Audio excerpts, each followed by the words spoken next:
araka nefa fantarantsika azy dia nefa 7 volana septambra no andro natokana ho an'ny fizahantany ny andro raisam-pirenena ho an'ny fizahantany ny hortana dia mikarakara etsika mifanandrify amin'izany ny fampafantarana ny fiofanana sy ny asa mandedina ny fizahantany no nanomboana ary ihany koa isantarana izany etsika izany etsy amin'ny zaridaina n'Antaninarenina.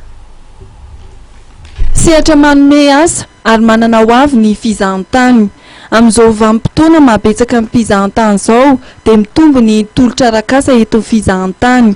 Asa 500 hatramin'ny 900 no malalaka hoy Andriamatoa Alain Rajona mandritra ny fanokafana ny etsika fampahafantarana ny asa sy ny fiofanana momba ny fizahantany izay karakarain'ny hortana etsy amin'ny zaridaina n'Antaninarenina. Ny asa tena mbola be mpitady aloha amin'izao fotoana eo amin'ny tourisme dia ny guide touristique satria rehefa tonga ny haute saison ohatr'izao dia betsaka ny vazaha dia mila entina mandehandeha mila sécuriser ny ireny olona ireny.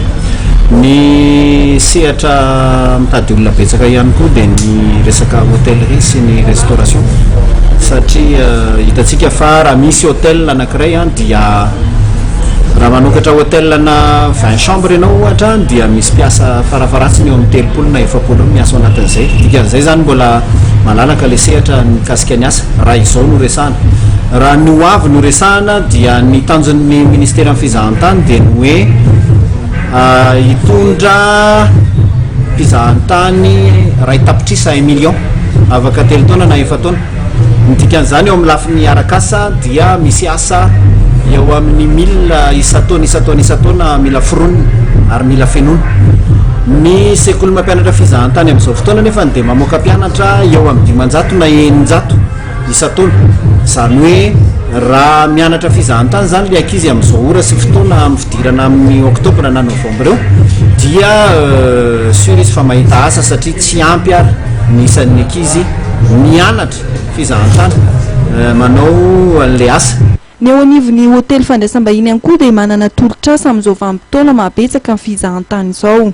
Mifangaro daholo hatrany amin'ny restauration hatrany amin'ny hébergement fangarongaro daholo zany hatrany amin'ny serveuse ravinay hatrany amin'ny gérant na assistant na gérant d'hôtel satria le poste maro dia miovara amin'ny poste le profil antena zavinay amin'izao dia na le ankizy mivoaka avy mianatra tourisme sy hôtellerie na le olona efa manana expérience amin'ny izay lafiny anankiroa izay.